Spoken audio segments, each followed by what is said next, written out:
What's up guys, it's Shay Piff back for another video. And on this video specifically, I'm pretty sure you guys know on the agencies that you guys work with, on the offers that you guys work with, there's always that one setter, that one closer that gets the best commissions, that gets the best leads, and that's something that you want to be in. That's the position you want to be in. So today I'm going to be going over the steps on how you guys could actually do that and how I actually did that for the offers and agencies that I've worked with. This is just a full blueprint on how you guys could be the number one rep on any offer, showing you guys, obviously becoming a beginning setter, also moving to closer, getting the best commissions, all those things. So number one is the rep mindset. You don't want to go into this having an employee mindset, I'm just going to get this work done. It's simple as that. No, you don't want to think that way. You want to think that this is your agency, this is something you're operating. So caring about the show up rate, obviously as a setter, you want to make sure all your calls are showing up. Even for the other setters, if they're not having a good show up rate, you're going to help them transition into having a better show up rate. For the closers, making sure that you guys are closing at a high rate, make sure you guys are getting trainings, understanding what type of prospects and ICPs that you guys are dealing with, right?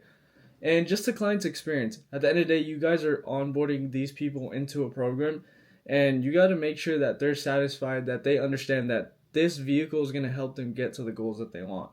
The identity that you guys are going to scale. You're giving feedback, letting the owners know, hey, there's this going on right now. Can we fix this? Oh yeah, we're seeing this in terms of the leads. We could transition and try to close them this way.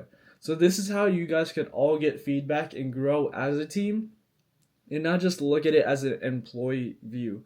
You actually want to look at it as a operator or a manager's point of view to where you guys could grow together. And this is specifically for any beginners or setters that are just getting into the high ticket sales space or getting on their first offer or their first agency.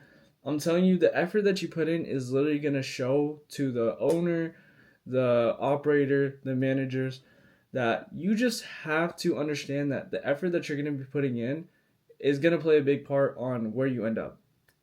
So if you're doing more dials than all the other setters, if you're maintaining a consistent KPIs, SOPs, if you follow all those things, the operators are going to be like, okay, this guy understands what he needs to do, and this is somebody I could potentially trust in the future. Another thing is not complaining about the leads. Obviously, there's going to be times where the leads aren't the best, things like that, but you have to work around that, and that's why these operators will give you the best leads once there's a lot of good, lead flow, a lot of high quality leads, a lot of money coming in, and this is why they can trust you. All these things are going to be paying off if you're the hardest working rep, if you're willing to do what the others won't.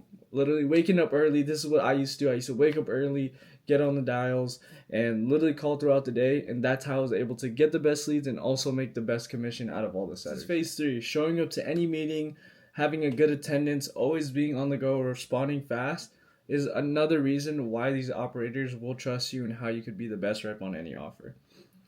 As somebody who's became a setter, as somebody who's moved to closer, and as somebody who is currently managing, I'll tell you this, so many people get kicked off the team, so many people lose their chances because they don't show up to meetings, they're very inconsistent. Whenever, the manager or an operator needs them, they're not responsive. So yeah, as you can see, just having the consistency, it builds trust. It shows that, you're actually willing to put in the hard work, because there's so many people that are talented closers or talented setters that have a good show up rate, that have a good close rate, but they're not showing up to these meetings or these calls to get feedback from everybody. And this is the reason why they get kicked off. Not only is this going to make the team better, it's going to make you as a performer better. If you're showing up to every training, you're just understanding what you need to do to handle objections better, how to, control this ICP that you're working with, all those things. The thing is reviewing calls. A lot of people like to review their calls as a team to making sure that they're getting feedback from every rep. There's obviously going to be a lot more people more experienced than you in this space. So if you're getting feedback from them and they're really good, that's just going to help you become better and actually get you to that next level of becoming a seller and getting into the high ticket sales space. Obviously, there's going to be times when you're tired, you already think you know everything, but this is why ego is literally going to get to you, and this is why you're going to get kicked off the team if you don't listen, right? So you guys can get the most feedback possible, and it's just going to build trust, and it shows that you're more responsible. It's phase 4, and it's being coachable. Like I mentioned on the last slide, ego is literally what kills your growth. if you think you know everything, if you think that you're the top rep, and at the end of the day, if you're really not and you can still improve, this is where you can stay complacent and not scale at all.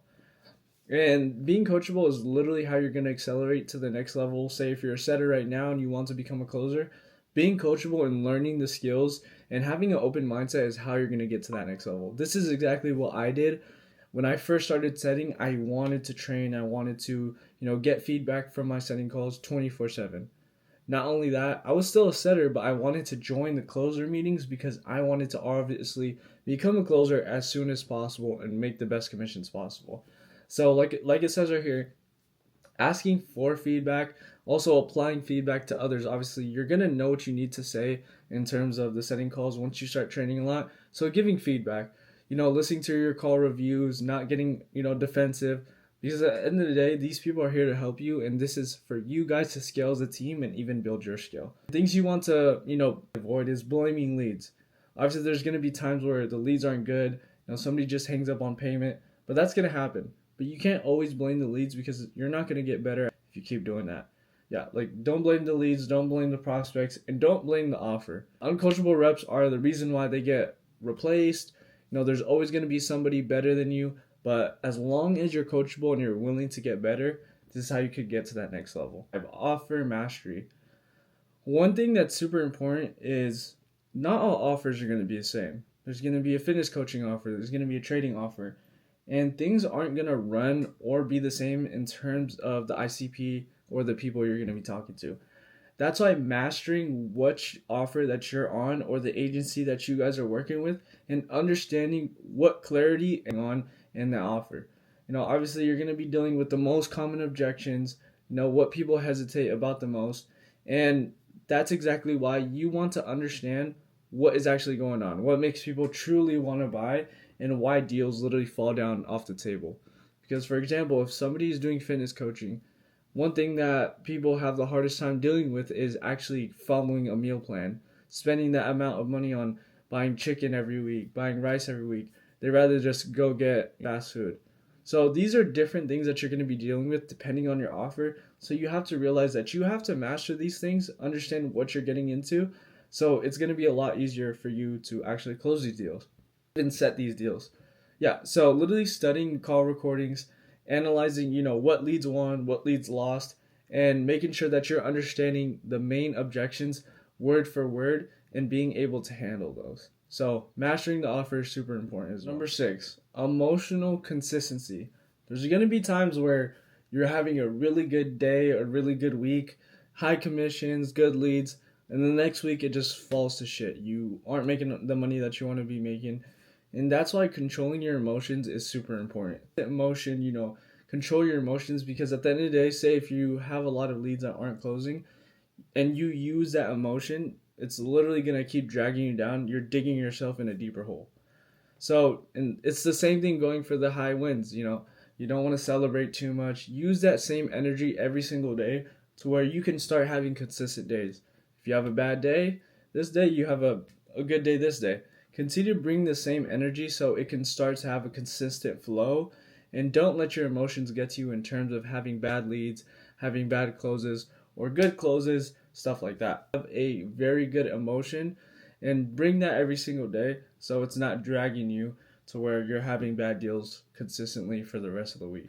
Lastly is just having professional communication. At the end of the day, this is a business that really has to scale and is based off feedback. So communication is really important long term. So making sure that you're clear with the emotions going on in terms of leads, prospects, your reps beside you, talking to the operators, talking to the managers, making sure that your communication is clear so we can fix that and getting good feedback. And don't letting your emotions get to you in terms of, say if a lead doesn't close, you don't want to say anything bad, because at the end of the day, that's not professional, right? And there's always a solution to your problems, no matter what's going on. If a lead isn't showing up, there's going to be a way that you guys could fix that. If you're not closing deals, there's a way to fix that. You're probably not handling objections correctly. So this is exactly why it's super important, because the owner is literally going to be like, I could trust this guy with more responsibilities. I could give him more money. And this is why there's people called setter head and closer heads. these are the people that manage the setters and closers, and they're trusted because they understand what it takes to give good feedback. They're, responsible, and this is why they get paid more money. So at the end of the day, this is all the things. Having the most effort, attending, applying all the feedbacks every single day, studying the actual offer, communicating, and just having zero excuses. At the end of the day, it's like anything you do in life, having the most effort, being coachable, and consistency is how you can outperform everybody. Yeah. So I hope you guys like this video. Very short video on how you guys could be the number one rep on any agency or any offer that you guys are on. If you guys have any questions or you guys want a specific video on something, let me know. Comment down below. I'll see you guys later.